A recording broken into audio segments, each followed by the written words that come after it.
Muhammad Batu Kawan. Terima kasih Tuan Pengerusi di atas peluang untuk Batu Kawan membahas peringkat jawatankuasa Belanjawan 2022. Saya mulakan dengan butiran 050200 Pusat Governance, Integrity dan Anti-Rasuah Nasional GIACC yang melihat peningkatan daripada 38.4 juta kepada 38.9 juta. Tuan Pengerusi, pada Oktober tahun ini, Menteri KDN menjawab bahawa 10 orang telah mati dalam tahanan. Pada November 12 dan November 16, wujud lagi 2 orang yang mati dalam tahanan di Kelantan. So, anggaran orang yang mati dalam tahanan setakat ini adalah 15. Saya ingin tahu di manakah letaknya tajuk Suruhanjaya Integrity Agensi Penguatkuasaan SIAP atau EAIC dalam Belanjawan 2022 ini.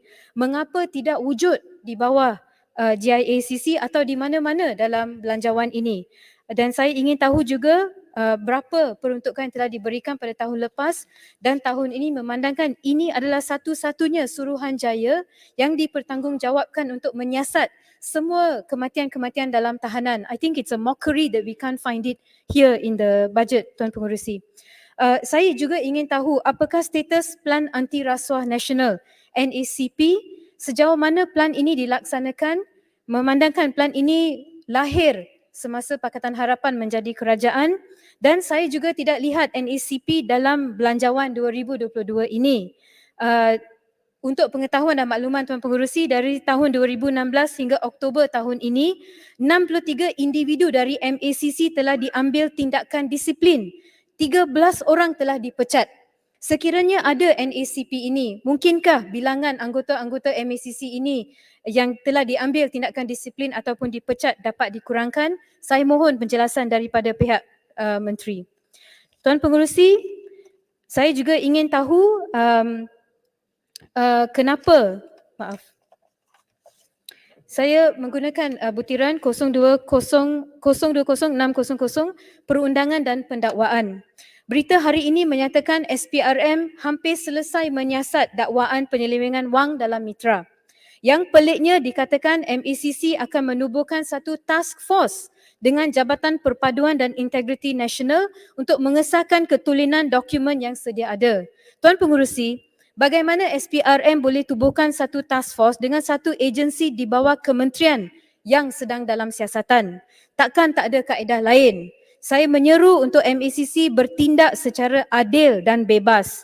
Dan saya juga ingin tahu, adakah MACC kurang ataupun tidak boleh menggunakan kepakaran pasukan risikan dalaman dan pasukan siasatan MACC sendiri dan bukan satu agensi yang seangkatan dengan mitra dalam Kementerian Perpaduan?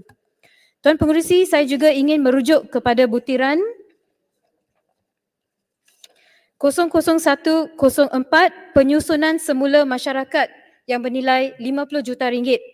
Apakah fungsi penyusunan semula masyarakat ini? Apakah latar belakang penyusunan semula masyarakat ini? Siapakah punca kuasa penyusunan semula masyarakat ini? Dan apakah dasar dan pelan tindakan? Saya mohon satu jawapan dari pihak kementerian. Tuan Pengerusi, saya juga ingin bangkitkan butiran 010600 kecemerlangan dan profesionalisme. 2.2 juta ini untuk apa? Ini soalan saya, ringkas sahaja. 030500 pengurusan integriti agensi, peningkatan daripada 1.8 juta ringgit sehingga 2.8 juta ringgit. Soalan saya juga, ini untuk apa?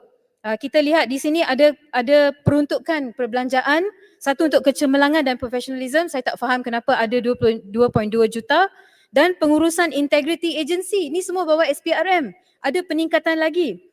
Dan juga Tuan Pengerusi, saya telah mendapati bahawa dalam perbelanjaan one-off, bawah butiran 050300, penyelenggaraan bangunan, diperuntukkan 5 juta ringgit.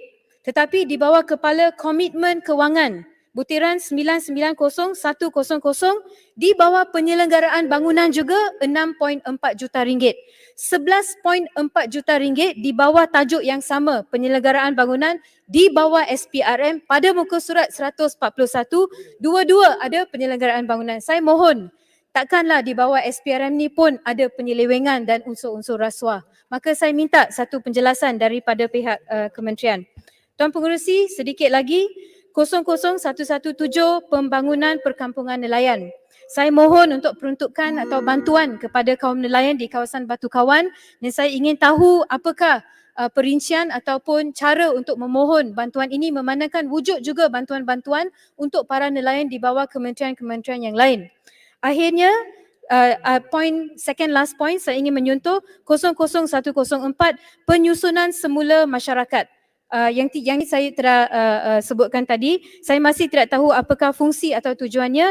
Akhir kata Tuan Pengerusi untuk Suhakam, saya tidak nampak perkataan Suhakam mana-mana dalam Belanjawan 2022 ini dan saya ingin juga menyeru dan mengingatkan kementerian dalam semua menteri-menteri dalam Jabatan Perdana Menteri bahawa Suhakam ini wujud lahir di bawah Act of Parliament. Ianya bukan satu agensi, ianya bukan satu kementerian.